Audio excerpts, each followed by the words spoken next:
السلام علیکم ورحمۃ اللہ وبرکاتہ۔ کیا حال ہیں آپ سب کے؟ وعلیکم السلام ورحمۃ اللہ وبرکاتہ۔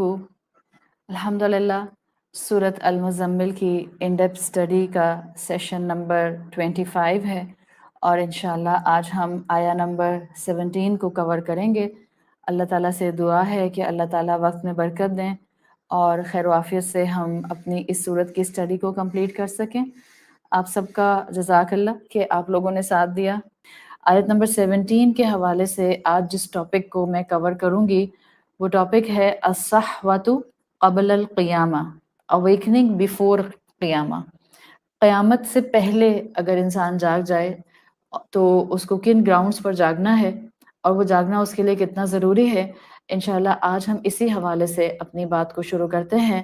یا ربی لک الحمد کما ینبغی لجلال وجہک وعظیم سلطانک، اللہم ربنا لک الحمد بما خلقتنا ورزقتنا وانقذتنا وفرجت عنا، لک الحمد بالایمان ولک الحمد بالاسلام ولک الحمد بالقرآن، اما بعد فاعوذ باللہ من الشیطان الرجیم، بسم اللہ الرحمن الرحیم، رب اشرح لی صدری ویسر لی امری واحلل عقدۃ من لسانی یفقہوا قولی، اللہم ثبتنا عند الموت بلا الہ الا اللہ۔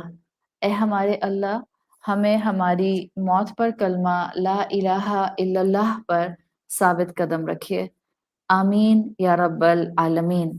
سورۃ المزمل آیت نمبر 17، ہم تعارف کو سب سے پہلے آج کی ایکسپلینیشن میں دیکھیں گے۔ فرمایا فَكَيْفَ تَتَّقُونَ إِن كَفَرْتُمْ، تم اس دن کیسے بچو گے اگر تم ناشکری پر قائم رہو گے۔ یومن، اس دن یعنی کہ قیامت کے دن، یجعل الولدان شیبا، یہ وہ دن ہوگا جو بچوں کو بوڑھا کر دے گا۔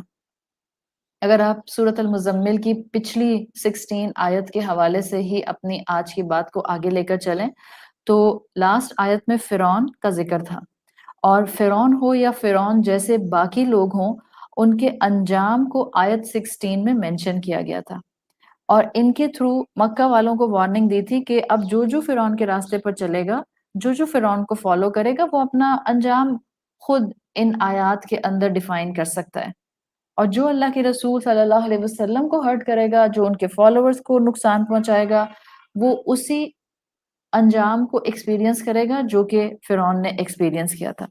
اور آپ کو یہ بات وہاں میں نے بہت واضح کر دی تھی سزاؤں کی حقیقت کے حوالے سے، تاکہ ہمارا کانسیپٹ آف شان رحیمی اور کانسیپٹ آف اللہ کا الحسیب ہونا، یہ دونوں پیرالل ساتھ ساتھ چل سکیں۔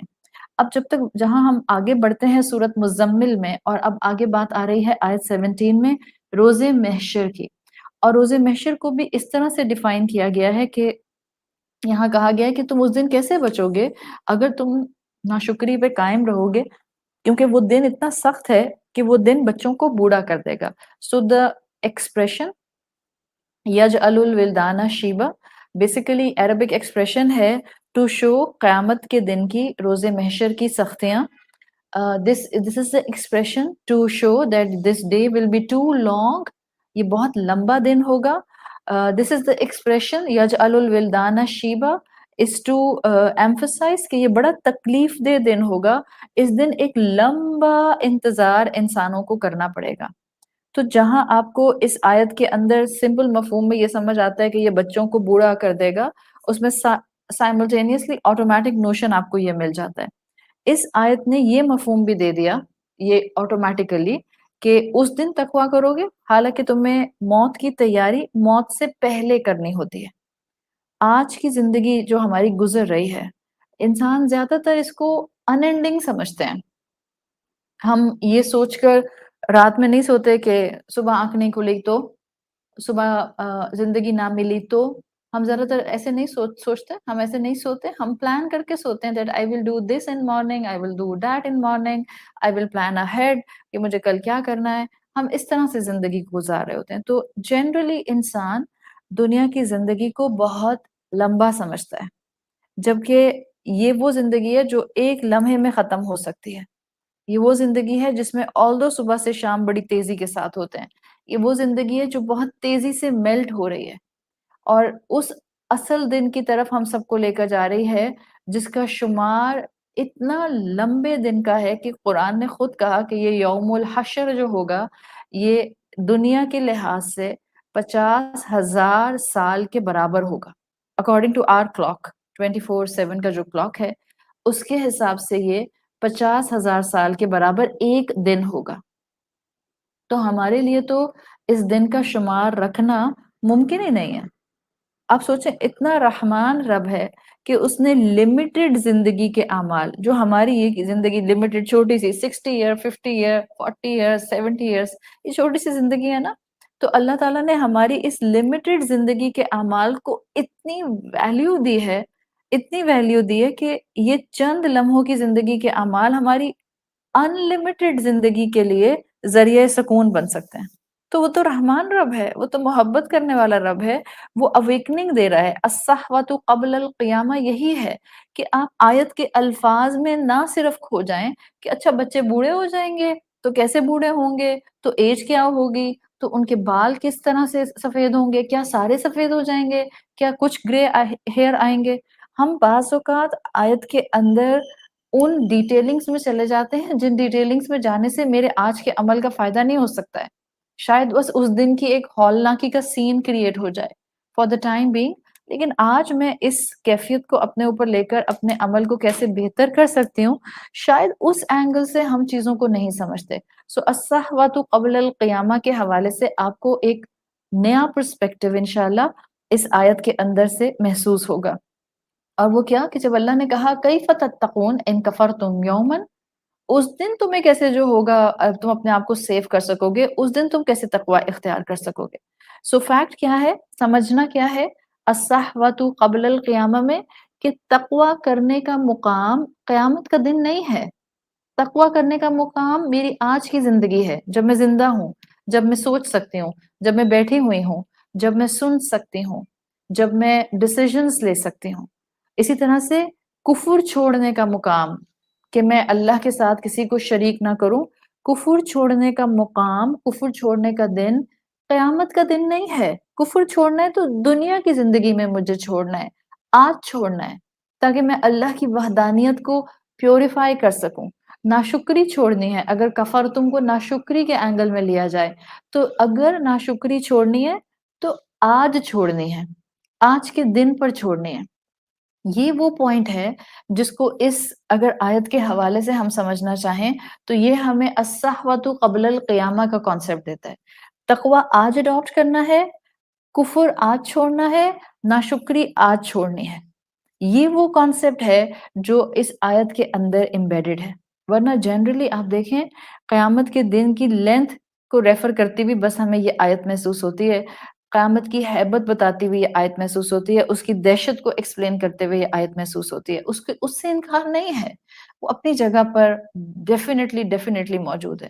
لیکن کیونکہ اس اینگل سے ہم آلریڈی کئی مرتبہ بات کر چکے ہیں اور ہم یہ چاہ رہے ہیں کہ ہم اس آیت کو اس طرح سے آج اپنی زندگی میں اسٹڈی کریں کہ ہمیں آج تقوی کرنا آ جائے, پریکٹیکل گراؤنڈ سے پتہ چل جائے کہ میں ابھی اپنے گھر کے اندر کلاس چھوڑ کر اٹھوں گی تو میں تقوی کیسے اڈاپٹ کروں گی. ابھی مجھے اپنی زندگی کو اگر شکر گزاری کی تصویر بنانا ہے تو میں کیسے بنا سکوں گی. دین اینڈ دیئر قرآن میری اصلاح کیسے کیسے کرتا ہے, اس حوالے سے انشاءاللہ ہم اس آیت کو اپنے لیے مشعل راہ بنائیں گے. تو تقوی اچیو کرنے کے سبق یہ آیت دیتی ہے, اور یہ حقیقت ہے کہ قیامت کے دن یہ والے فیکٹرز ہمیں فائدہ نہیں دیں گے. آج ہمارے پاس طاقت ہے عمل کرنے کی, آج ہمارے پاس اپرچونٹی ہے. وہ شاعر نے کہا ہے نا, ہے مہلت 4 دن کی اور ہیں 100 کام کرنے کو. ہے مہلت 4 دن کی اور ہیں 100 کام کرنے کو, ہمیں جینا بھی ہے اور مرنے کی تیاری بھی کرنی ہے.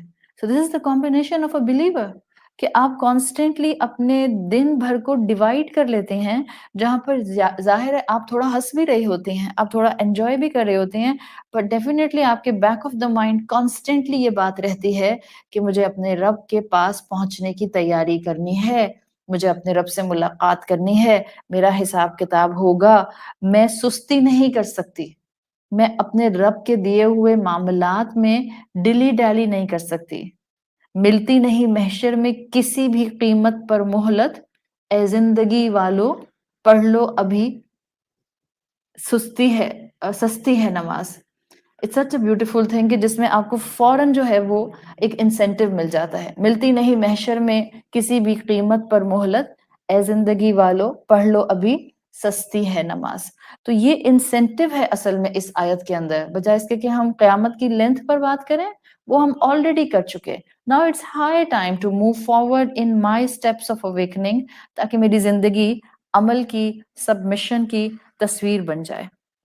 اور ہم چاہتے ہیں کہ جب ہم اللہ کے سامنے اس دن کھڑے ہوں تو ہم اس کیٹیگری میں نہ ہوں کہ یجعل الولدان شیبہ کی کیٹیگری میں ہوں، بلکہ ہم اللہ کے مقربین کی کیٹیگری میں شامل ہوں. So let's take some practical steps today تاکہ ہم تقوی اڈاپٹ کر سکیں اور ناشکری سے بچ سکیں. میرا مین جو آج کے کانٹینٹ کے اندر جہاں سے ہم تقوی اٹھانا چاہ رہے ہیں وہ انشاءاللہ ایک رسول اللہ صلی اللہ علیہ وسلم کی حدیث ہے.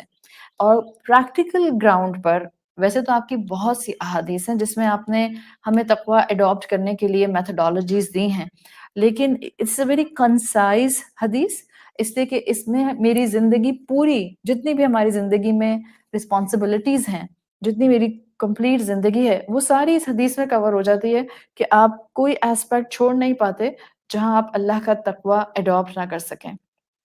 So after تعارف my next explanation is تجہیز الآخرہ. تجہیز الآخرہ کا مطلب ہے آخرت کی تیاری. آخرت کی تیاری ہم کیسے کریں کہ ہم جب اللہ کے سامنے کھڑے ہوں تو ہمیں پتہ چل جائے کہ ہم اپنے ساتھ تقوی کا سامان لے کر آئے ہیں. اب ہمیں وہاں کھڑے ہو کر تقوی نہیں کرنا اللہ کا، ہم نے پیچھے کرنا تھا in our lives، وہ ہم کر کے آئے ہیں اور ہم اس سامان کے ساتھ اپنے رب سے ملاقات کریں. So our next topic is تجہیز الآخرہ، آخرت کی تیاری. اور رسول اللہ صلی اللہ علیہ وسلم کی اس حدیث میں صرف 3 ایڈوائسز ہیں، just 3 ایڈوائسز، 3 نصیحتیں، جس میں آپ صلی اللہ علیہ وسلم نے ایک بلیور کی پوری زندگی کو بہت خوبصورتی سے ایک بریکٹ کے اندر رکھ کے ڈیفائن کر دیا ہے کہ یہ 1 2 3 کام کر لو، اس کے مطابق زندگی گزار لو. On the day of judgment you will face Allah with a handful of taqwa inshallah, and you will be able to receive his rahmah inshallah. And that day، جس دن پھر آپ کو قیامت کا دن بھی between your 2 نمازوں کا فاصلہ ہی صرف لگے گا. تو حدیث جو آپ صلی اللہ علیہ وسلم کی آتی ہے یہ ابو ایوب انصاری سے روایت کی گئی ہے، اور اس کے اندر یوں شروع ہوتی ہے کہ ایک مرتبہ ایک شخص آپ صلی اللہ علیہ وسلم کے پاس آیا اور آپ صلی اللہ علیہ وسلم سے کہا کہ مجھے کوئی نصیحت کیجیے. دیکھیں ایک چیز میں یہاں، اس سے پہلے کہ میں حدیث کے الفاظ پر جاؤں، میں ایک چیز یہاں چھوٹی سی بس مینشن کروں گی.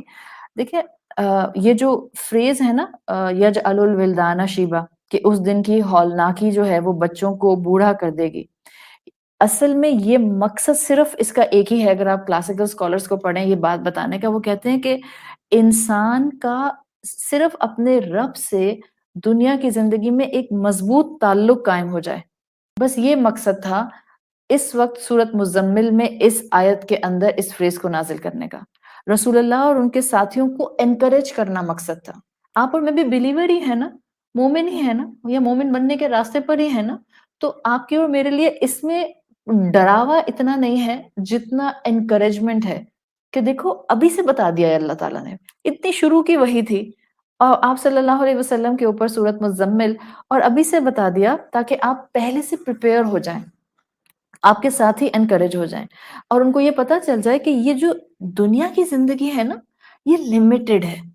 یہاں اگر تمہیں سورت مزمل میں کہا گیا کہ آدھی رات سے زیادہ قیام کرو، عبادت کرو، تو یہاں کی عبادت کی تھکن یاد رکھنا مختصر ہے آخرت کی سختیوں کے مقابلے میں.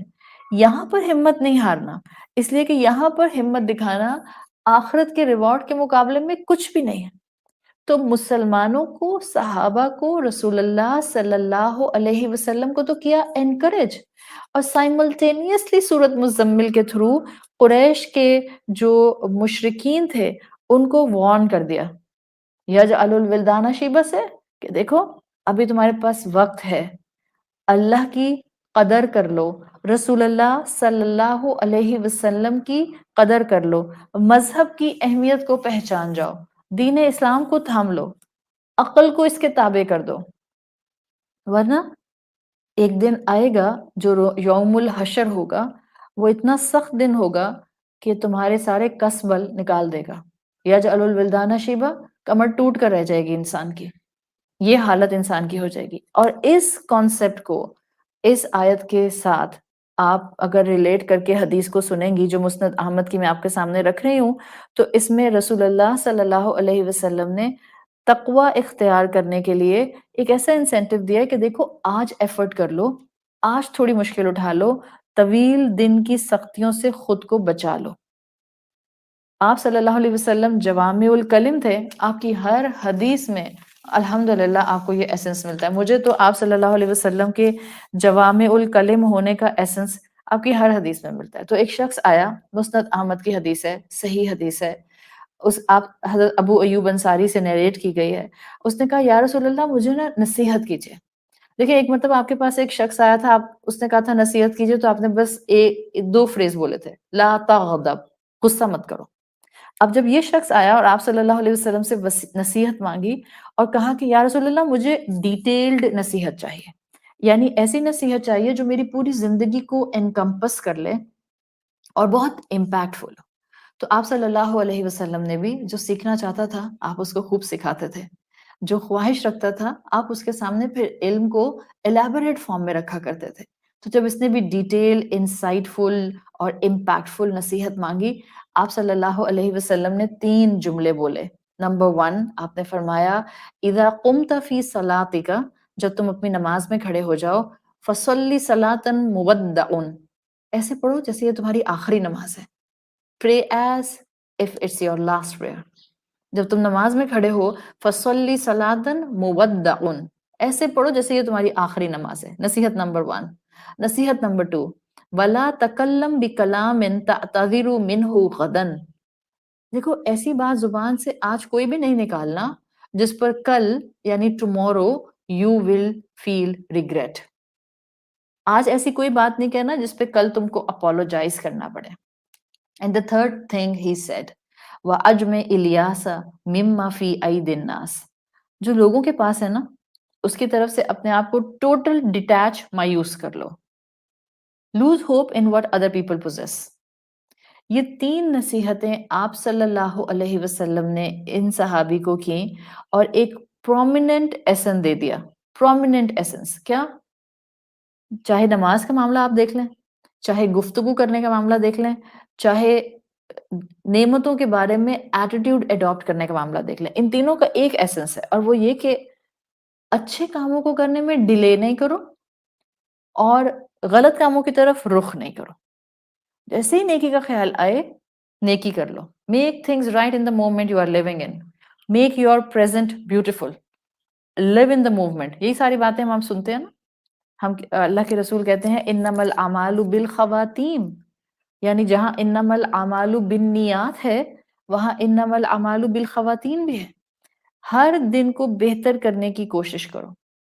آج ورک ایتھکس کے اندر وہ آفیسز میں جب ورک شاپس کرواتے ہیں فار دا امپلائیز، تو وہ ان کو ورک ایتھکس سکھاتے ہیں، ان سے کہتے ہیں کہ work smart not work hard. It's such a beautiful, profound thing you can find embedded in Quran and Sunnah۔ Work smart, not work hard۔ کیا مطلب ہے؟ مطلب خود کو ایگزاسٹ نہیں کرنا ہے۔ ایگزاسٹ کرنے میں کامیابی نہیں ہوتی ہے کہ اب نوافل پڑھنے شروع کیے تو اب میں شب قدر میں 200 نوافل پڑھوں گی، 100 نوافل پڑھوں گی، 50 نوافل پڑھوں گی۔ ارے بہن آپ 10 پڑھ لیں لیکن پورے انشراح کے ساتھ پڑھیے، ایسے پڑھیں کہ آپ کو محسوس ہو کہ آپ اپنے رب کے سامنے اظہار الفقر میں کھڑی ہیں، فقیری کی حالت میں کھڑی ہیں، ایسے کھڑے ہوں اللہ کے سامنے کہ ایک ایک لفظ جو میں بولوں وہ میں اپنے دل کے اندر اترتا ہوا محسوس کروں۔ تو میں ابھی آپ کو ان تینوں کے اوپر مزید ایکسپلین کروں گی، تو جنہوں نے نہیں نوٹ کیا وہ پریشان نہیں ہوں، ٹھیک ہے؟ بٹ میں سمجھانا کیا چاہ رہی ہوں کہ اس حدیث کا ایسنس یہ ہے کہ آپ صلی اللہ علیہ وسلم نے کہہ دیا prioritise your things in life, exhaust نہیں کرنا خود کو بلکہ اسمارٹلی کام کرنا ہے۔ اور جب آپ پرائرٹائز کر لیتے ہیں تو آپ خود ہی اسمارٹلی کام کرنے لگ جاتے ہیں. اور کانسیپٹ کیا ہونا چاہیے ہم میں سے ہر انسان کا، میرا آج کا دن بہترین گزرے. اس اپروچ کے ساتھ گزرے کہ جیسے آج میرا اس دنیا کی زندگی میں آخری دن ہے، بیکاز وہ دن جس دن میری آنکھ کھلے گی پھر کیف تتقون ان کفرتم یوما، پھر اس وقت تو کوئی چانس نہیں ملنے والا.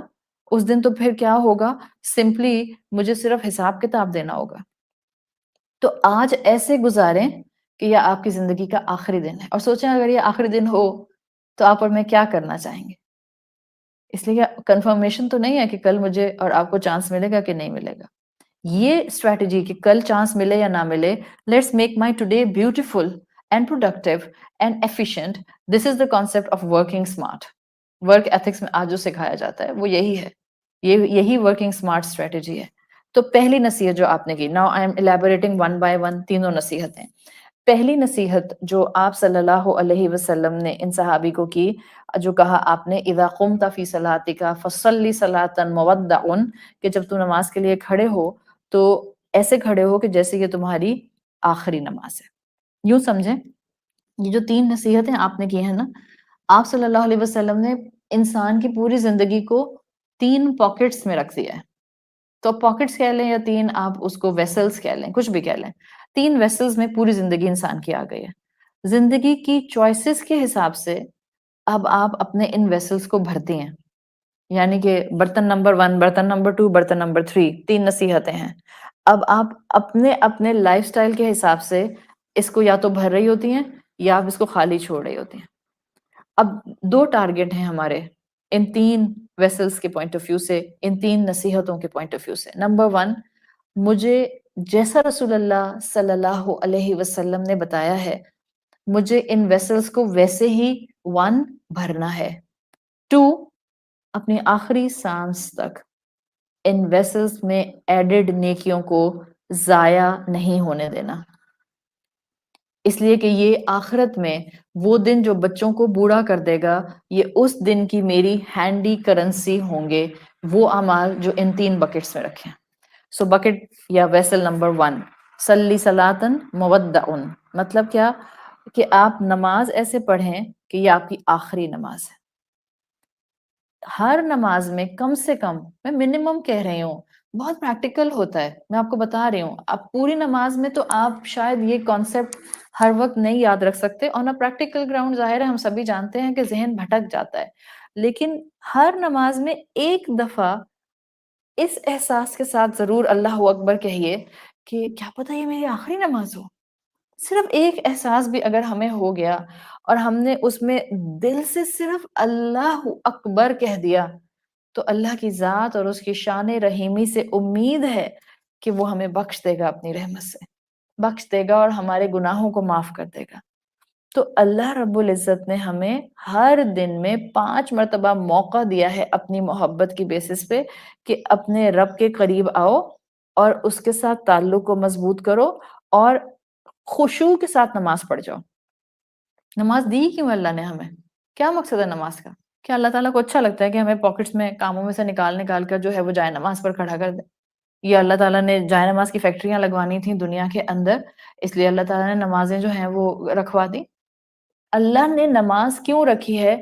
تعلق رب انٹیکٹ رہے، بندہ اپنے رب کو پہچانتا رہے، بندہ اپنے رب کے ساتھ دلی قلبی تعلق محسوس کرتا رہے، اس لیے نماز دی ہے.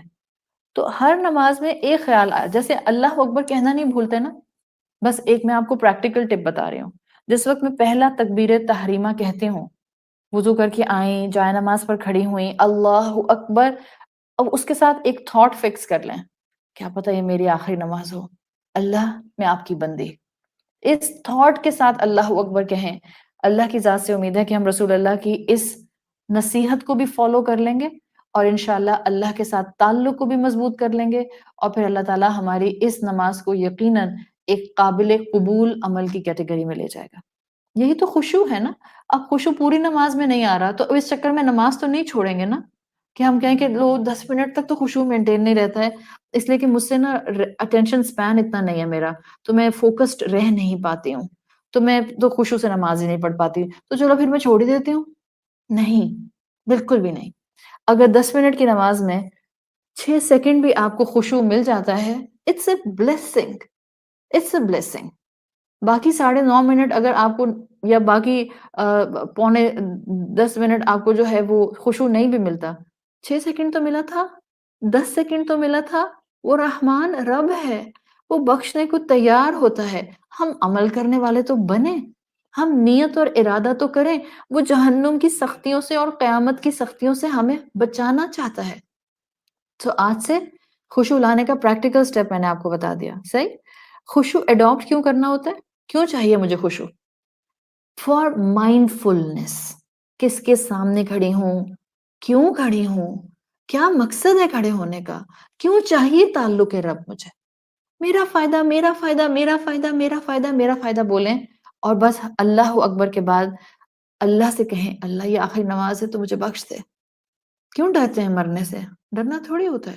اپنی موت سے مومن کبھی نہیں ڈرتا ہے. آس پاس اپنے پیاروں کی موت سے ڈرے، وہ ایک جینوئن فیکٹر ہے. اس لیے کہ صحابہ بھی تو ڈرتے تھے نا کہ کہیں اللہ کے رسول ہمارے درمیان میں سے چلے نہ جائیں.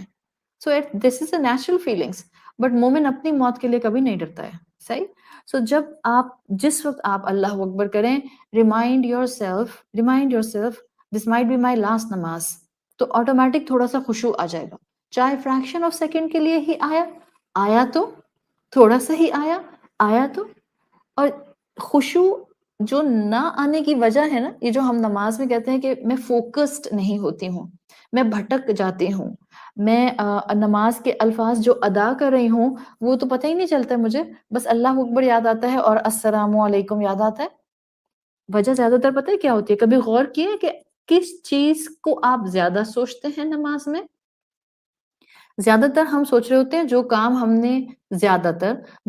نے نماز کے بعد کنٹینیو کرنے ہوتے ہیں.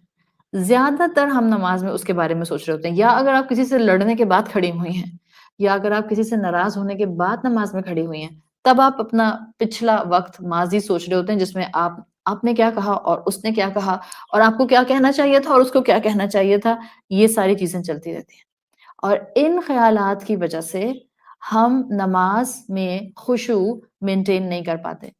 ہم نماز انجوائے نہیں کر پاتے. جب نماز میں خشوع نہیں ہوتا، آپ نماز انجوائے نہیں کرتے ہیں، آپ نماز سے اسٹرینتھ نہیں لیتے.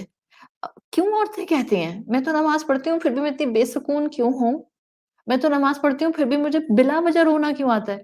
وجہ سے رونا آئے تو جسٹیفائیبل، بٹ بلا وجہ رونا آ رہا ہے، اس کا مطلب ہے شیطان آپ کے دل کے اندر جا کے کسی کونے میں بیٹھ گیا ہے اور آپ کو آپ کی نماز انجوائے نہیں کرنے دے رہا. تو آپ نے اب ٹرکس اور ٹیکنیکس استعمال کرنی ہیں تاکہ آپ اس شیطان کو وہاں سے نکال کر باہر پھینکیں، اللہ کی محبت کو وہاں لے کر آئیں اور آپ کی نماز آپ کو اسٹرینتھن کرے. آپ اپنی نماز کو انجوائے کریں. جو انسان اپنی نماز کو انجوائے کرتا ہے وہ ٹکر مار کے نماز نہیں پڑھتا، سکون سے نماز پڑھتا ہے. And this does not mean کہ جب میں کہہ رہی ہوں کہ سکون سے نماز پڑھتا ہے تو اب میری عصر کی نماز 1.25 گھنٹے کی ہو جائے گی. نہیں، میں یہ نہیں کہہ رہی. چاہے آپ نے 4 فرض 4 منٹ میں پڑھے، 5 منٹ میں پڑھے، لیکن جو ادا کیا سوچ سمجھ کے صحیح ادا کیا اور مائنڈ فلنس کے ساتھ ادا کیا. ہمارا حال کیا ہوتا ہے؟ نماز میں کھڑے ہوتے ہیں، خشوع نام کی تو چیز ہوتی نہیں، جلدی ہم کرتے ہیں، رکعت ہم بھول جاتے ہیں، انجوائے ہم نہیں کرتے ہیں، دن بھر کے سارے کام ہمیں اسی نماز میں یاد آ رہے ہوتے ہیں. تو یہ امتحان تو ہے ہمارا. ایسے تو اللہ کے رسول نے اتنی بڑی نصیحت نہیں کی. آپ ذرا اس ویسل کو سوچیں، زندگی کے ویسل میں جو اللہ کے رسول صلی اللہ علیہ وسلم نے کہا کہ اپنی نماز ایسے پڑھو کہ اٹس یور لاسٹ نماز. دس از ایکچولی وہ آپ کو بتا رہے ہیں کہ حقوق اللہ ایسے ادا کرو. دس از مائنڈ فلنس آف اللہ. یہ حقوق اللہ کا بکٹ ہے آپ کا. حقوق اللہ کے بکٹ میں سب سے امپورٹنٹ نماز ہے. جبھی پڑھنی بھی مشکل ہوتی ہے، جبھی اس میں محبت کے ساتھ توجہ اور انجوائمنٹ لانا بھی مشکل ہوتی ہے. دس از دی بگیسٹ حقوق اللہ ان مائی لائف. اور اللہ کے رسول صلی اللہ علیہ وسلم نے اس بکٹ میں حقوق اللہ رکھے ہیں. دیکھوں تو میں وہ دن جو بچوں کو بوڑھا کر دے گا، اس دن حقوق اللہ کی بکٹ میں کیا اپنے ساتھ لے کر جاؤں گی؟ کیا کچھ ہوگا؟ امتحان سخت ہوتا ہے، مومن کر جاتا ہے. اس لیے کہ آپ اپنے دن بھر میں ایک دفعہ تو نماز کی طرف نہیں آتی. You have to come 5 times a day. اور 5 دفعہ جب آپ آتی ہیں، آپ کوئی نہ کوئی کام کر رہی ہوتی ہیں، آپ کاموں کو ایک طرف کر کے آپ کاموں کے درمیان میں وقفہ لا کے نماز پڑھتے ہیں۔ اب ایک طرف یہ انٹرپشن ہوتا ہے دنیا کے کاموں سے، اور دوسری طرف یہ اسینشیل پارٹ ہے حقوق اللہ نبھانے کے لیے۔ موسٹ امپورٹنٹ ریلیشن شپ ہے میری زندگی کا جو اللہ رب العزت کے ساتھ ڈیولپ ہوتا ہے۔ میں سب اس بات کو جانتی ہوں کہ قیامت کے دن جن باتوں کا پوچھا جائے گا ان میں سب سے اہم نماز ہے۔ تو ایک طرف دن کی انٹرپشن کرتی ہے نماز، کاموں میں بریک لاتی ہے، دوسری طرف اتنا اہم کام ہے۔ اب ہم نے اس کو پڑھنا بھی ہے، پھر یہ بھی کہا کہ مائنڈ فلنس کے ساتھ پڑھو۔ تو اب ایسے میں اللہ کے رسول صلی اللہ علیہ وسلم نے ہم سے کیا کہا ہے؟ ایک تھاٹ سوچ لیا کرو خشوع لانے کے لیے، دس کوڈ بی مائی لاسٹ نماز۔ اگر پوری نماز میں فوکس نہیں بھی ہوگا، رسول اللہ کی اتنی سی نصیحت آپ کو چند لمحوں کا خشوع دے جائے گی۔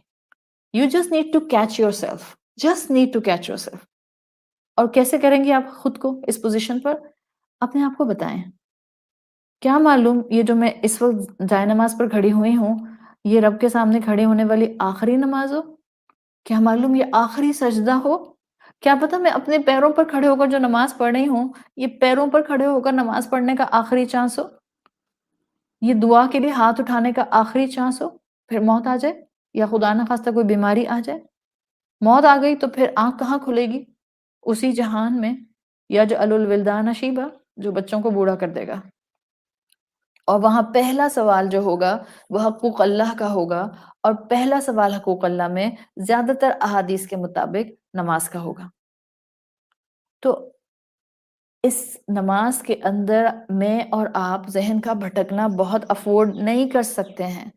تھوڑا تھوڑا کر کے اس خیال کو انکارپوریٹ کریں تاکہ مائنڈ فلنس آئے۔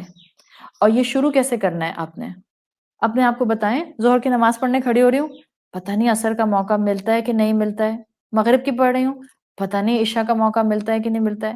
تو تھوڑی سی کوالٹی تو نماز میں 1 سیکنڈ کی، 2 سیکنڈ کی، 10 سیکنڈ کی، 1 منٹ کی آئے گی۔ رب سے تعلق آپ کو محسوس ہوگا، اللہ کے سامنے اظہار الفقر کرنے کی توفیق مل جائے گی۔ اور جب یہ ہوتا ہے، ایک بکٹ آپ اپنی حقوق اللہ کی بھرنا شروع کرتے ہیں ہر نماز میں، آج کے بعد اللہ اکبر کے ساتھ ایک تھاٹ، کیا پتہ یہ میری آخری نماز ہو، حقوق اللہ نبھانے میں فائدہ دے جائے گا۔ Very practical approach. تو جب ایک بکٹ حقوق اللہ کی بھر رہی ہے، کیسے ہو سکتا ہے آپ دوسری بکٹ کو خالی چھوڑ دیں؟ سو دوسرا ویسل، دوسری بکٹ، اللہ کے رسول صلی اللہ علیہ وسلم کی نصیحت کیا تھی؟ وَلَا تَكَلِّمْ بِكَلَامٍ تَعْتَذِرُ مِنْهُ غَدًا۔ مخلوق کا حق ادا کرنے کی طرف آ جاؤ۔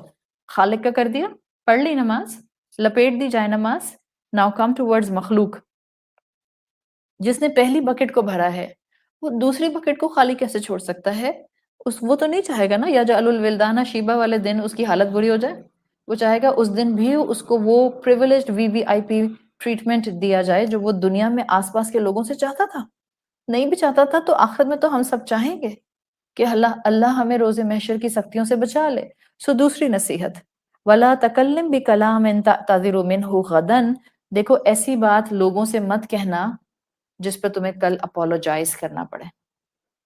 یہ وہ نصیحت ہے جو حقوق العباد سے اسٹرانگلی کنیکٹڈ ہے۔ اور جب ہم حقوق العباد کی بات کرتے ہیں، میرا ہر انسان کے ساتھ تعلق، میری اولاد ہے، میرا شوہر ہے، میرے رشتے ہیں، میرا میکہ ہے، میرا سسرال ہے، میرے فرینڈز ہیں، میرے کولیگز ہیں، میرے کلاس فیلوز ہیں، سب انسانوں کے ساتھ آپ کا تعلق پرومیننٹلی آ جاتا ہے۔ مت ان کو کوئی ایسی بات کہیں کہ کل کو آپ کو اپولوجائز کرنا پڑے۔ یہ پیرلل ہے حقوق اللہ کے حقوق العباد۔ یہ اتنا ہی اہم ہے میرے لیے جتنی میری نماز اہم ہے۔ کیوں دین والوں نے یہ سمجھ لیا کہ حقوق اللہ نبھانا زیادہ اہم اور حقوق العباد جو ہیں ان میں ڈنڈی ماری جا سکتی ہے؟ کیوں دنیا والوں نے یہ سمجھ لیا کہ حقوق العباد نبھانا زیادہ اہم اور حقوق اللہ میں ڈنڈی ماری جا سکتی ہے؟ No, these are the two vessels جن کو مجھے بھرنا ہے اگر مجھے یوم الحشر کی سختی سے بچنا ہے۔ اس لیے ان کو بھرنا دنیا میں تقوی اختیار کرنے کا عمل ہوگا، آخرت میں مجھے اپرچونٹی نہیں دی جائے گی۔ تو جو مومن ہوتا ہے وہ اپنی بکٹ نمبر 1 اور بکٹ نمبر 2 میں حقوق اللہ اور حقوق العباد کو فکس کرتا ہے۔ دیکھیں زیادہ تر ہم پھنستے حقوق العباد میں ہی ہیں. میں نے آپ کو کل کی جو کلاس بتائی تھی، آپ اگر اس کو یاد رکھیں گے نا، آخرت کی سزائیں انسان کو ملیں گی ہی حقوق العباد میں ڈنڈی مارنے پر. آج انسانوں کے لیے رب کا حق دینا آسان ہے. میں بیٹھ کر کونے میں اپنے نوافل پڑھتی رہوں، کیا مشکل بات ہے؟ لیکن اپنے گھر والوں کے مزاج برداشت کرنا، انسان کے اندر جنگ چھڑ جاتی ہے. اس کو سمجھ نہیں آتا ہے، بولے کہ چپ رہے، سنے کہ اگنور کر دے، خاموشی کا اظہار کرے یا جائز بات کہہ دے. It's a tough deal.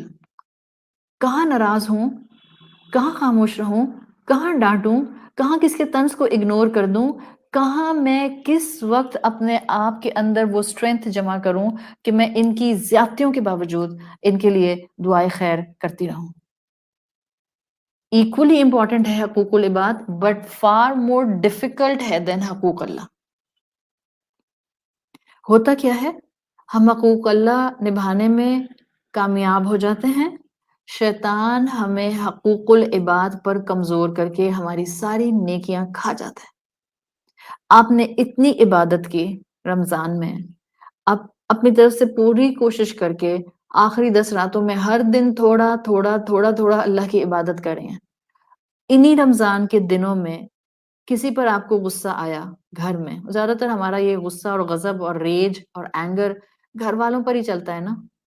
کسی پر غصہ آیا اور آپ نے کوئی اتنی ہرٹفل بات کہہ دی، اتنی ہرٹفل بات کہہ دی کہ اب اس بات کی وجہ سے آپ کے پیچھے کی نیکیاں ساری کڑوی ہو کر ایشز میں کنورٹ ہو گئی. کتنا برا سودا ہے. اور ہم زیادہ تر اپنی زبانوں کو روک نہیں پاتے ہیں جہاں دو لوگ جھگڑا شروع کرتے ہیں، بیکاز ہمیں ہوتا ہے اس وقت تو میرا سارا فوکس اس بات پر ہے کہ میں آرگیومنٹس جیت جاؤں. سارا فوکس اس بات پر ہوتا ہے، اور پیچھے بیک آف دا مائنڈ کیا ہوتا ہے، کر لیں گے بعد میں، سوری ہو جائے گی اصلاح بھی، عید آنے سے پہلے سب سیٹل کروا لوں گی. لڑائی ختم کرنے کا جیسے ہمیں کنفرمڈ موقع مل جائے گا، جیسے کنفرمڈ مستقبل سٹیمپ پیپر پہ لکھا ہوا ہے کہ ابھی 10 سال تک جو ہے وہ مستقبل چلے گا. اور جب ہم اس فریم آف مائنڈ سے ہوتے ہیں، ہم تکلیف دینے والی باتیں ایک دوسرے کو کرتے ہیں، طنز ایک دوسرے پر کرتے ہیں، الفاظ کے پنچ ایک دوسرے کے منہ پر مارتے ہیں. اور جو اندر کا ہمارا گرج ہوتا ہے، جو اندر کا کینہ ہوتا ہے، جو اندر کی فرسٹریشن ہوتی ہے، ہم سب سامنے والے کے اوپر اگل دیتے ہیں اس کو. کیوں؟ حالانکہ یہ ہمارے اپنے ہوتے ہیں. کیا سوچ کے کہتے ہیں، کل سوری بول دوں گی، ٹھیک ہے معافی مانگ لیں گے، ٹھیک ہے معاملہ ٹھیک ہو جائے گا. There will be definitely a later on. کتنی مرتبہ ایسا ہوتا ہے کہ آپ نے بھی دیکھا ہوگا، وہ لوگ جن کے اپنے قریبی چلے جاتے ہیں، بعض اوقات کسی کے انتقال کے بعد انسان کو صبر نہیں آ رہا ہوتا. کیوں؟ اس لیے کہ ان کی موت سے پہلے ان کا آپس میں جھگڑا ہوا ہوتا ہے، موڈ خراب ہوا ہوتا ہے. اور اب یہ جو پیچھے رہ جانے والا شخص ہوتا ہے نا، یہ زندگی بھر اپنے آپ کو معاف نہیں کر سکتا. کسی صورت میں اس انسان کو سکون نہیں آتا ہے. اگر آپ کا جھگڑا ہوا اپنی بہن سے اور اگلی صبح آپ کو پتا چلا کہ آپ کی بہن کا انتقال ہو گیا، you will not be able to come out from this remorse till the last of your breath. آپ کی حالت بری رہے گی پوری زندگی. The regret you will constantly feel is unimaginable. Unimaginable. تو اللہ کے رسول صلی اللہ علیہ وسلم نے حقوق العباد کی ویسل کو بھرنے کے لیے، قیامت کی سختیوں سے بچنے کے لیے اتنی پروفاؤنڈ نصیحت کی ہے کہ اگر آپ اور میں اس پر آج سے عمل کر دیں تو اس دن تقویٰ نہیں ڈھونڈیں گے قیامت کے دن کہ وہ میری سفارش کر دے اور وہ میری مدد کر دے اور اس کا چہرہ میں دیکھوں اور کوئی میری نیکی نکل آئے.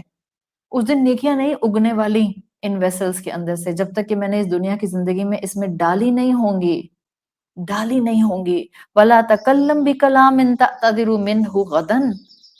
تم میں سے کوئی ایسی بات نہ کسی کو کہے کہ کل اس کو سوری کرنا پڑے. آپ نے کسی کو معاف کرنا ہے، کل پر نہیں چھوڑیں، آج معاف کر دیں. آج معاف کر دیں.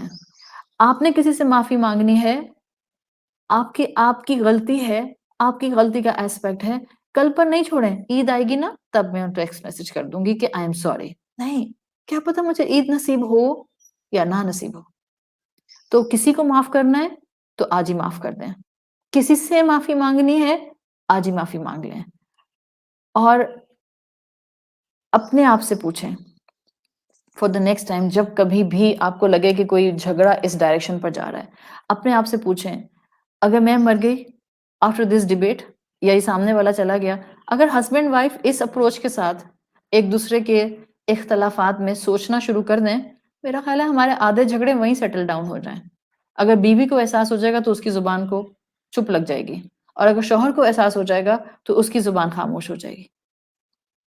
اپنے آپ کو یاد کراتی رہیں، کیا پتہ یہ آخری ملاقات ہو میری اس انسان سے، کیا پتہ یہ آخری چانس ہو. اور اپنے بارے میں آج سوچیں ضرور، میں کہاں کھڑی ہوں حقوق اللہ نبھانے میں اور حقوق العباد نبھانے میں. اگر مجھے اپنی پرسنالٹی کو گیج کرنا ہوتا ہے نا، میں اپنا بتا رہی ہوں آپ کو، دا ویری پریکٹیکل اپروچ آپ بھی کر سکتے ہیں. ویری پریکٹیکل اپروچ، میں کہاں کھڑی ہوں. The moment you will hit your pillow, رات میں جب آپ اپنے تکیے پہ جا کر سر رکھتی ہیں، آج صرف خاموشی سے ریگولر روٹین میں آبزرو کیجیے گا کہ زیادہ تر آپ کو کیا ہٹ کر رہا ہوتا ہے اس وقت. اب اس وقت جب جا کر بستر پر لیٹتی ہیں تو آپ کو کیا ہٹ کرتا ہے؟ کیا آپ شکر گزار ہوتی ہیں؟ کیا آپ ناشکری کر رہی ہوتی ہیں؟ کیا آپ کسی کی تلخ باتوں کو سوچ رہی ہوتی ہیں؟ یا آپ یہ سوچ رہی ہوتی ہیں کہ ایک دن اور اللہ ضائع ہو گیا، پلیز مجھے معاف کر دیں. Give me another day. I would really like to make some effort. That's actually you. جو آپ سوچتے ہیں آپ وہ ہوتے ہیں. مگر میں آپ سے ریکویسٹ کروں گی، آپ تکیے پہ سر نہ رکھیں رات میں جب تک کہ آپ جس سے ناراض ہیں اس کو معاف نہ کر دیں. جب تک کہ اگر آپ نے کسی کے ساتھ زیادتی کی ہے آپ اس کو سوری نہ بول دیں. اس لیے کہ جب میں سو جاتی ہوں تو میری روح نکل جاتی ہے، اور پھر اللہ ہر رات میرے لیے فیصلہ کرتا ہے کہ میری روح کو میرے جسم میں ریسٹور کیا جائے گا یا نہیں کیا جائے گا. جب ہم سو رہے ہوتے ہیں لٹرلی ہم مرے ہوئے ہوتے ہیں، اس وقت ڈیڈ ہوتے ہیں، اور یہ ہماری ڈیفالٹ پوزیشن ہے. ہمیں دعا کیا سکھائی ہے؟ بسمک اللہم اموت و احیا، اللہ میں آپ کے ہی نام کے ساتھ زندہ ہوتی ہوں اور مرتی ہوں.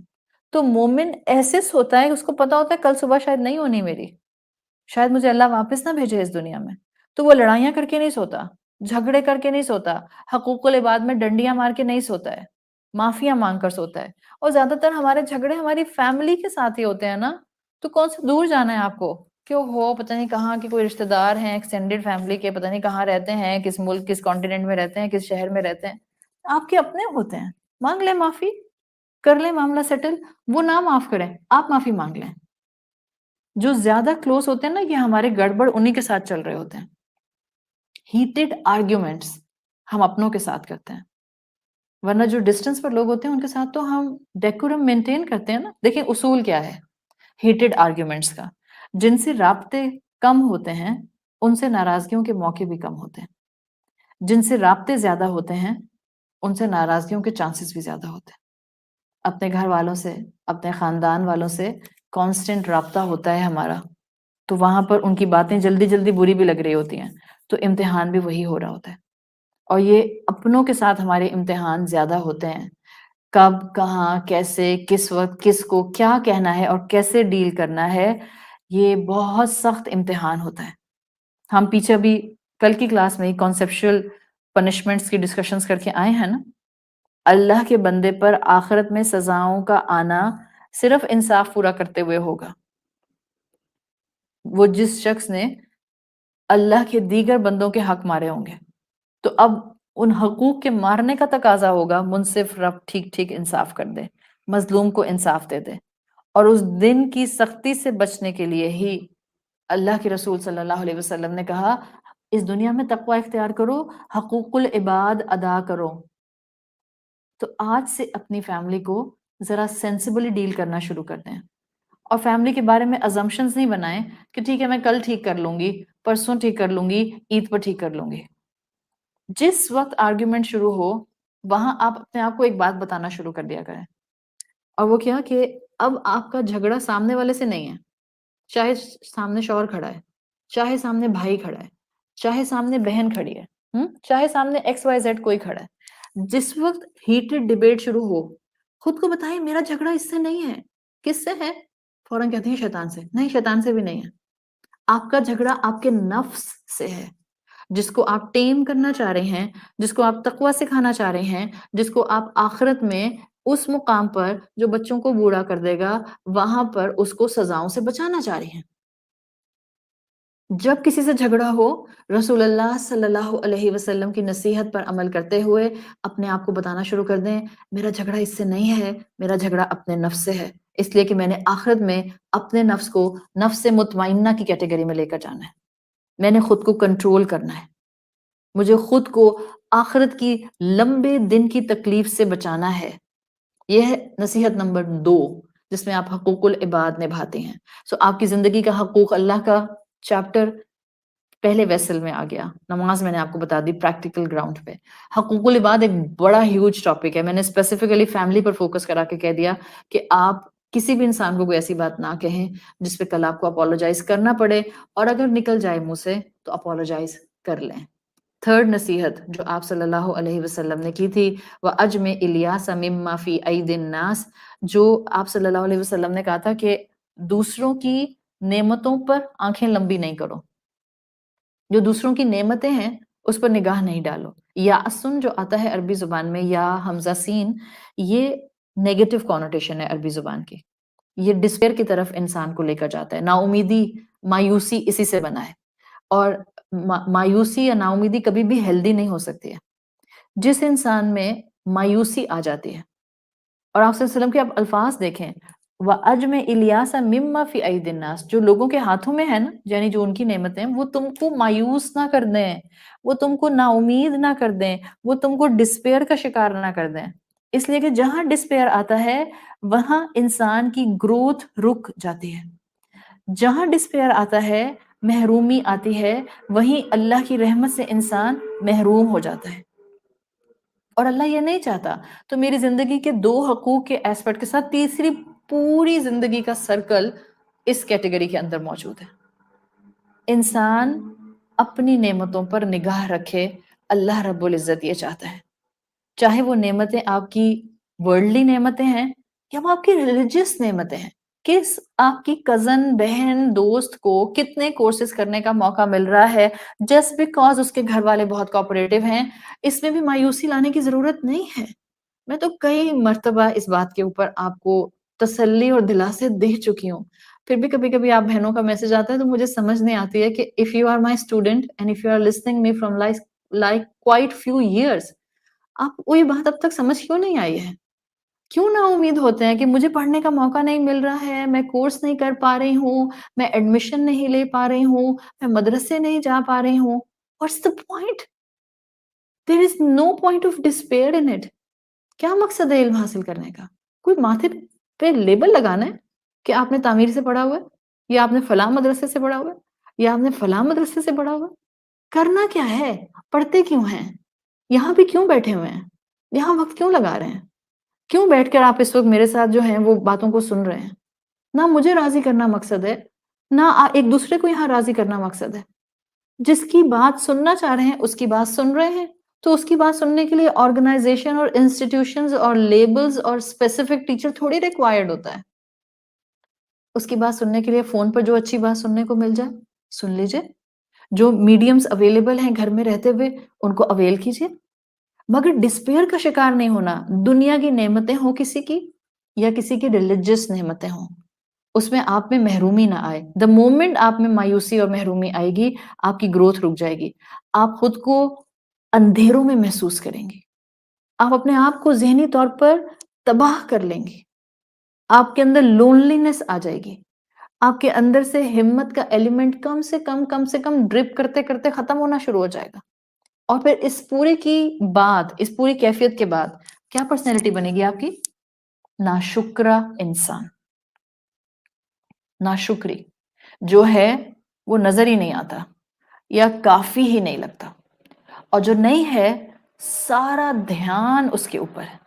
اور یہ جو دنیا کے معاملے میں بات کرتے ہیں نا، جو نہیں ہے بس وہ چاہیے، ہم کہتے ہیں ہاں آج کل کے بچے بالکل ایسے ہی ہیں۔ ایکسکیوز می، بچے ہماری ہی پروڈکٹ ہیں، بائی پروڈکٹ ہے ہماری، جو ہماری غلطیاں ہیں انہی کا میگنیفائڈ فارم ہے۔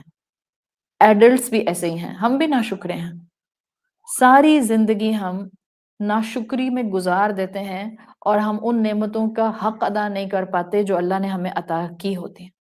یہ نعمتوں کا کفران، یہ نعمتوں کے بارے میں انسفیشینٹ اپروچ پھر انسان کو آخرت میں وہاں لے جا کر کھڑا کر دے گی کیف تتقون ان کفرتم یوما یجعل الولدان شیبا.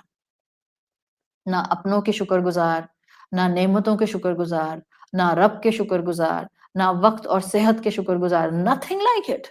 اور جو نہیں ہے بس سارا فوکس اس کے اوپر ہے. تو نعمتوں پر کانٹینٹمنٹ آئے گی. اللہ کے رسول صلی اللہ علیہ وسلم تیسری نصیحت سے سمجھانا چاہ رہے ہیں، لوگوں کے پاس جو نعمتیں ہیں اس سے اپنے آپ کو بالکل دور کر لو، ڈیٹیچ کر لو، ورنہ حسد کرو گے، نظر لگا دو گے. ہمارا فوکس سارا کیا ہوتا ہے؟ میری نعمتوں کو کوئی نظر لگا دے گا تو میں کیسے بچوں. ہیلو بہن، پہلے آپ اپنے آپ کو دیکھ لیں، آپ کسی کی نعمتوں کو نظر تو نہیں لگا رہی؟ Because this is more damaging and this should be my greater concern. اس لیے کہ کسی نے مجھے نظر لگائی نا تو صرف میری دنیا کا نقصان ہوگا. زیادہ سے زیادہ کیا ہوگا؟ مر ہی جائیں گے نا. کیا ہوگا زیادہ سے زیادہ؟ مر ہی جائیں گے. دنیا کا نقصان ہے.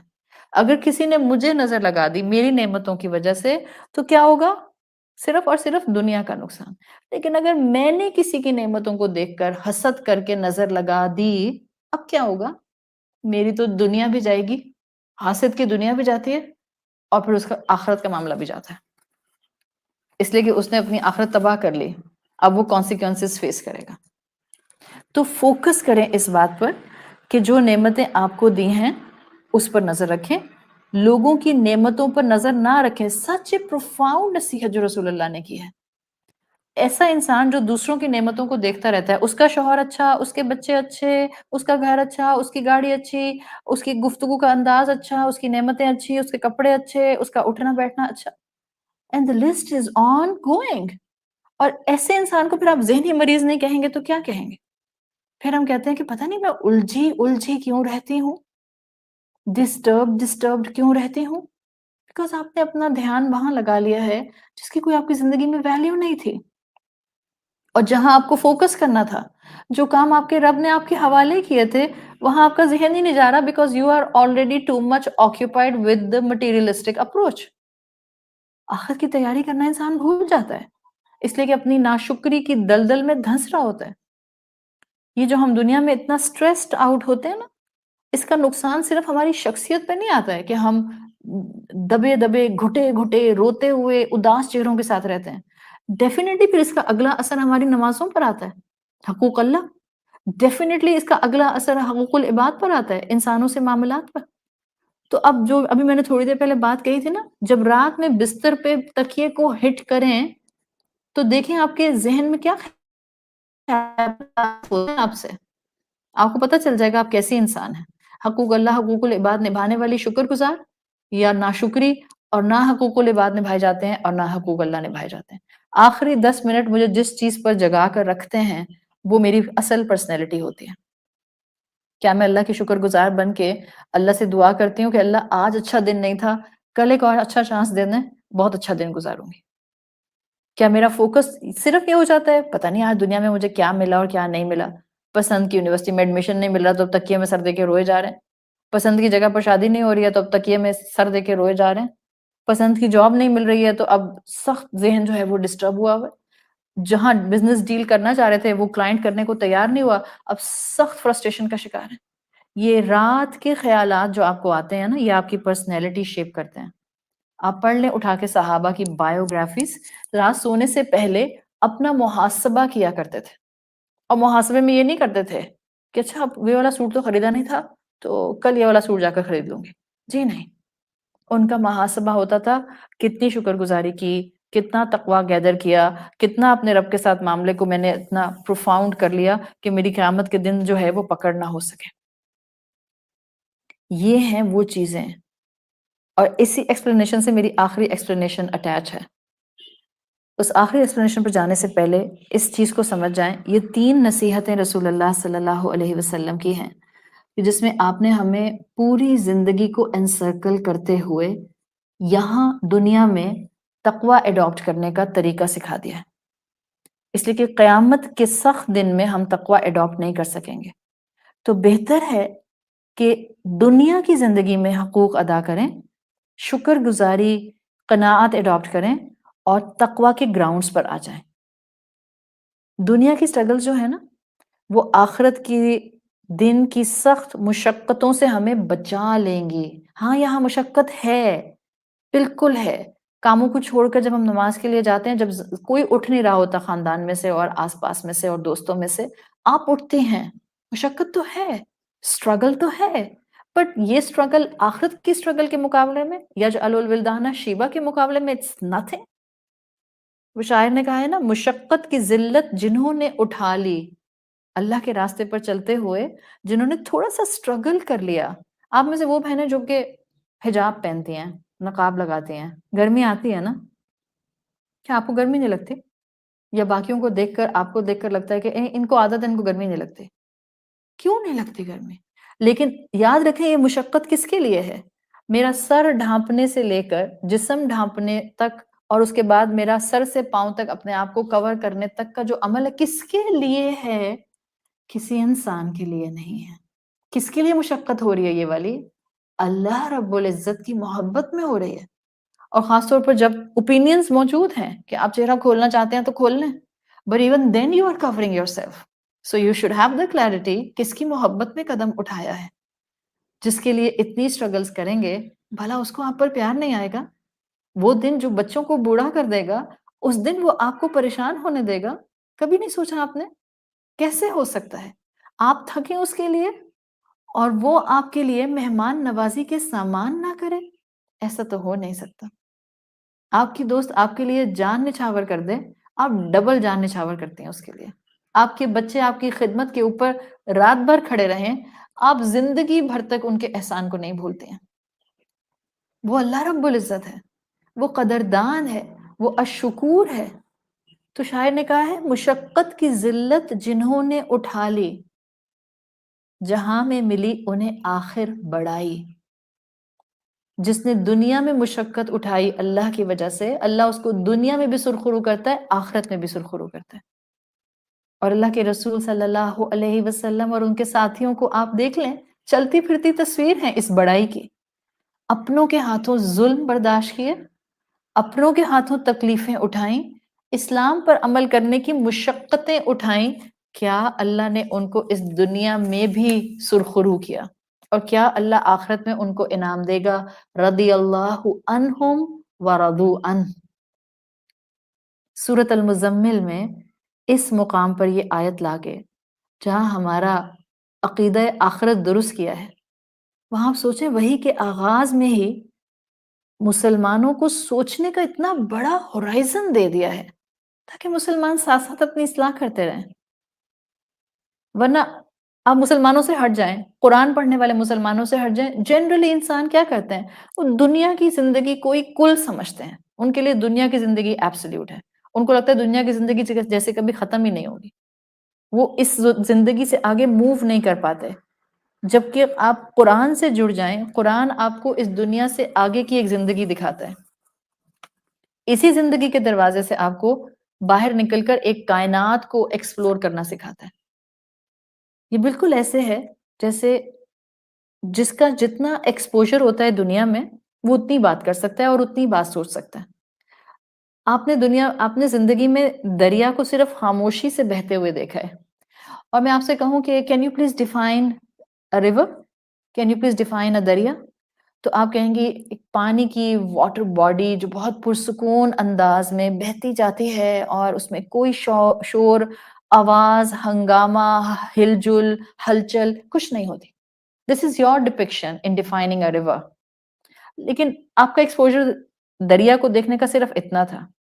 اگر آپ نے اس دریا کے ساتھ ساتھ دنیا میں ایک گشنگ ریور دیکھا ہوگا، وہ دریا جو پہاڑوں سے برف میلٹ ہونے کے بعد پانی کے آنے سے ویلی میں آ کر بہتا ہے، اور پھر وہ جس گشنگ انداز میں آواز کے ساتھ راکس سے ٹکراتا ہوا، سپلیش کرتا ہوا آگے جاتا ہے.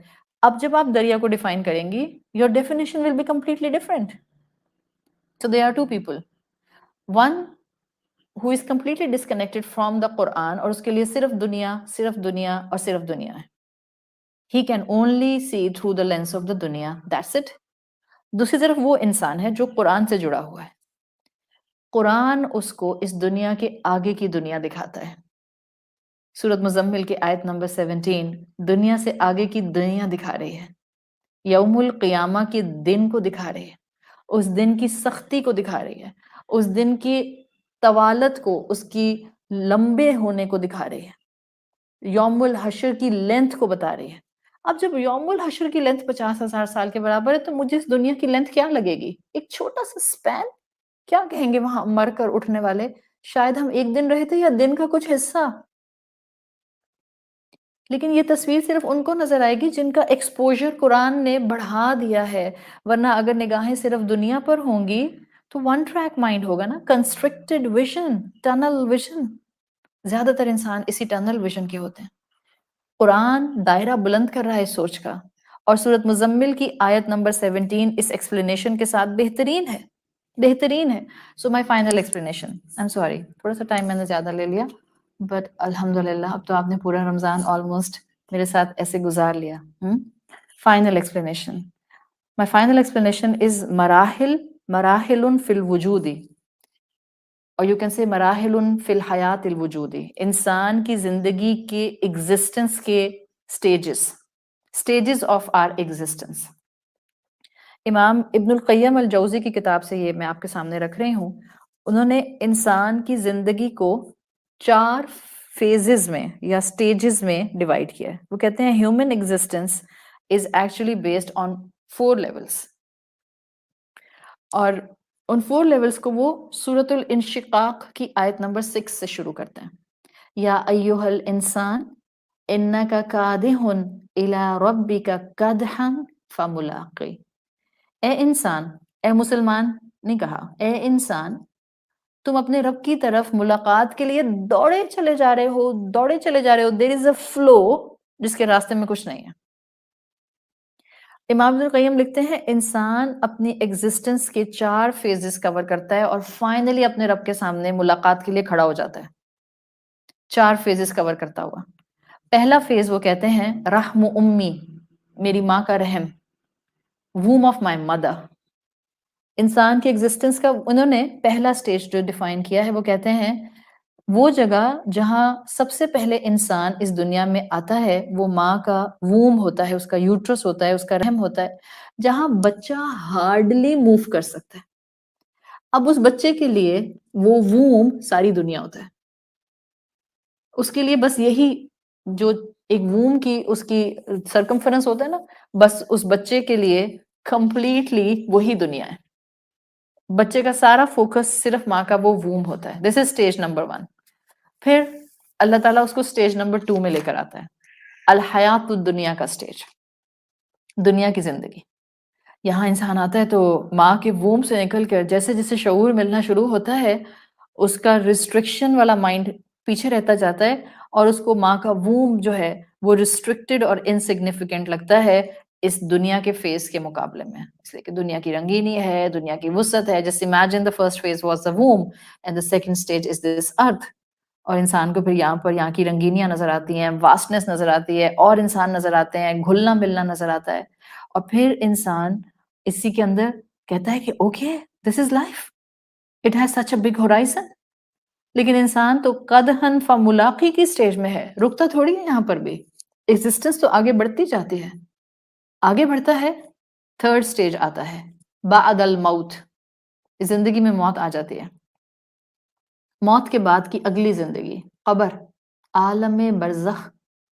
بعد الموت جب قبر میں جاتا ہے تو اس کو جو سب سے امپورٹنٹ چیز ہٹ کرتی ہے وہ کہتا ہے دنیا کی زندگی اٹ واز لائف آف نتھنگنس، اب کچھ تھا ہی نہیں، انسگنیفیکنٹ تھی اس قبر کی زندگی کے مقابلے میں۔ اس لیے کہ وہاں اس کو پتہ چل جاتا ہے کہ اس نے اپنی دنیا کی زندگی کو جتنا مس یوز کیا، آج یہاں اس کے سامنے وہ حقیقتیں کھل رہی ہیں جو دنیا میں کبھی اس نے محسوس ہی نہیں کی تھیں۔ So as compare to 2nd stage of existence, 3rd stage اس کو بڑی لگتی ہے۔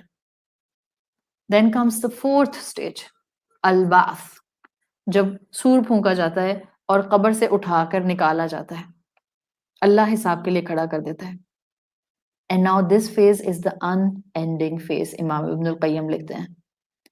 یہاں سے انسان کو ان پروفاؤنڈ ریالٹیز کا ایکسپیرئنس ہوتا ہے کہ انسان سوچتا ہے stage 3 was restricted، stage 2 was restricted، Stage 1 was restricted.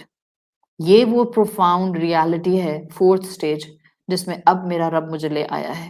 اور یہ وہ fourth stage ہوتی ہے جہاں پر انسان اپنے رب کے سامنے آ کر کھڑا ہو جاتا ہے.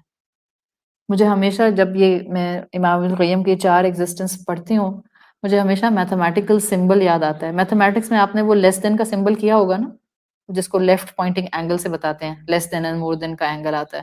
بعض دفعہ مائیں بالکل ہی بھول جاتی ہیں, بچوں کو پڑھا پڑھا کے بھی ان کو یاد نہیں آتا. سو دیر از اے سائن, میتھمیٹکس سمبل سائن ہے لیس دین سائن اور دا مور دین سائن. جو آپ کا لیس دین سائن ہوتا ہے وہ لیفٹ پوائنٹنگ اینگل پر آتا ہے.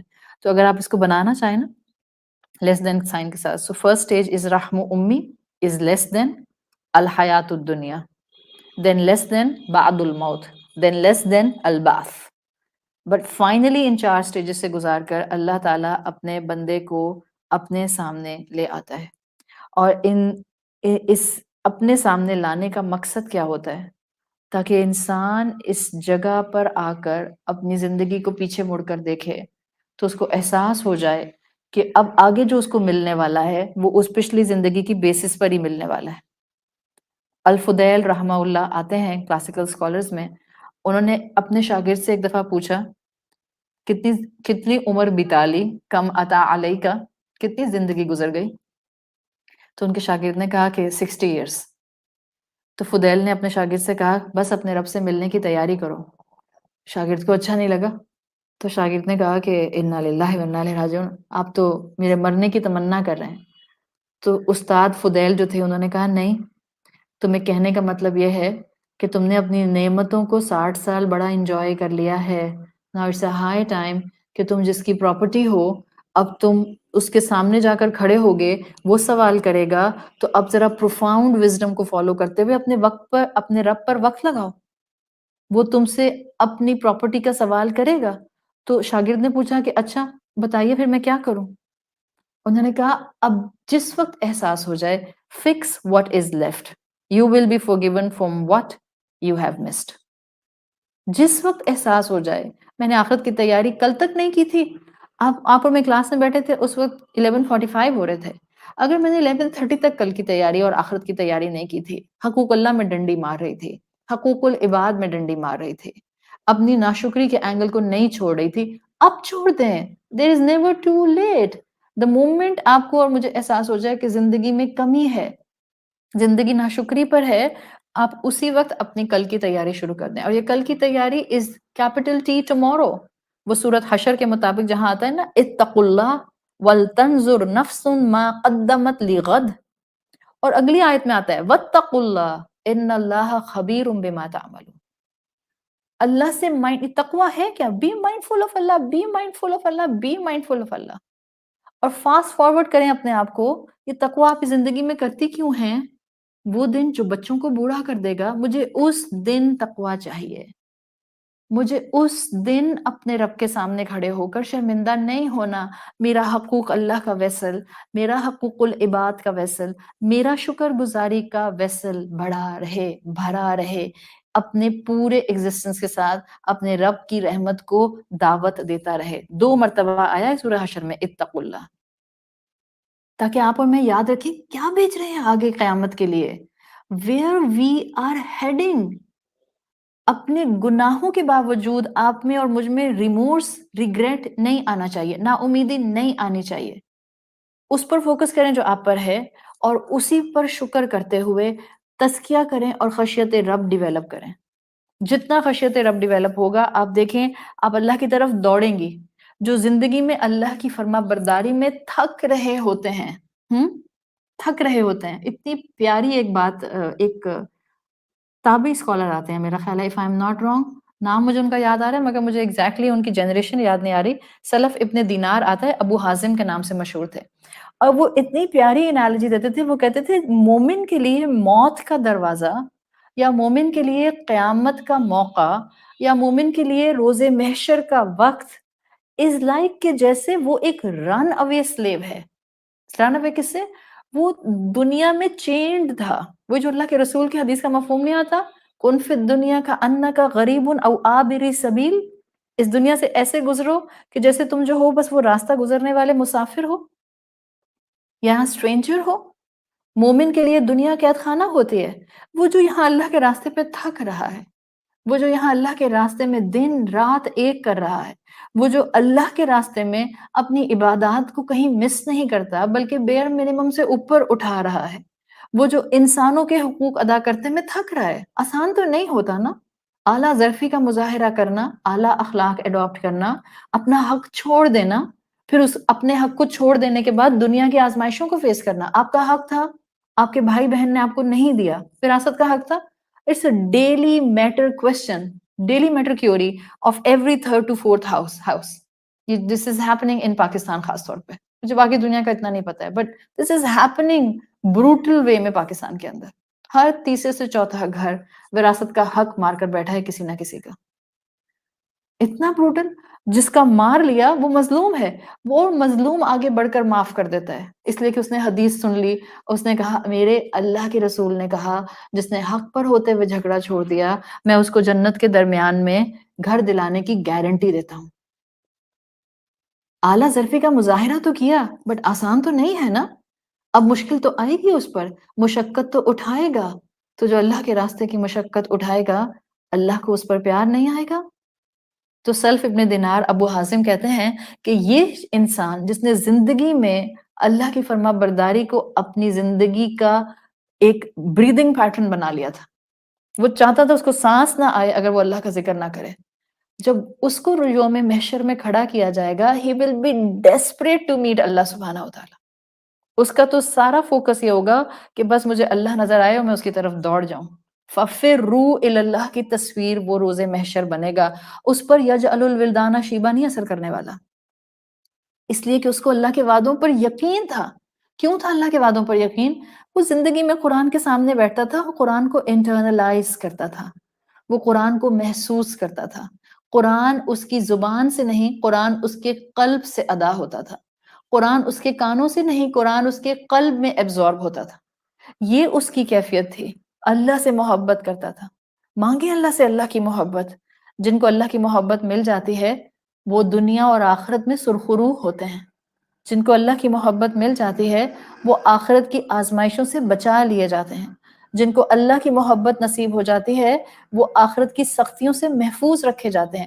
نہ صرف آخرت کی سختیوں سے محفوظ رکھے جاتے ہیں، یہ وہ لوگ ہوتے ہیں جن کو آخرت میں اللہ کی مہمان نوازی نصیب ہوتی ہے. لیکن اس کے لیے ان کی دنیا کی زندگی کی تصویر کیا ہوتی ہے؟ I am leaving you with a شعر. شاعر نے کہا ہے مجھے اس طرح اپنی محبت میں مصروف کر دے اے اللہ کہ مجھے سانس تک نہ آئے تیرے ذکر کے بغیر. میری محبتیں بھی آپ کے لیے اور میری ناراضگیاں بھی آپ کے لیے، میری قربانیاں بھی آپ کے لیے اور میرا تھکنا بھی آپ کے لیے. اللہ تعالیٰ ہمارے لیے ان آیات سے عمل کی راہیں دیکھنا اور ان پر عمل کرنا آسان بنا دے. اللہ ہمیں اس حال میں موت دے کہ ہم اپنے انجام سے راضی ہوں اور اللہ ہم سے راضی ہو. اللہ ہمیں رسول اللہ صلی اللہ علیہ وسلم کا ساتھ جنتوں میں عطا فرمائے. اللہم اجعلنا صیامنا صیام الصائمین وقیامنا فی رمضان قیام القائمین ونبہنی فی رمضان عن نومہ الغافلین وہب لنا جرمنا فی رمضان یا الہ العالمین واعف عنا واغفر لنا.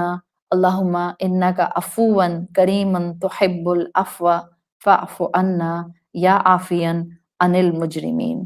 سبحانک اللہم و بحمدک نشہد ان لا الہ الا انت نستغفرک ونتوب الیک. جزاک اللہ خیرا. السلام علیکم ورحمۃ اللہ وبرکاتہ.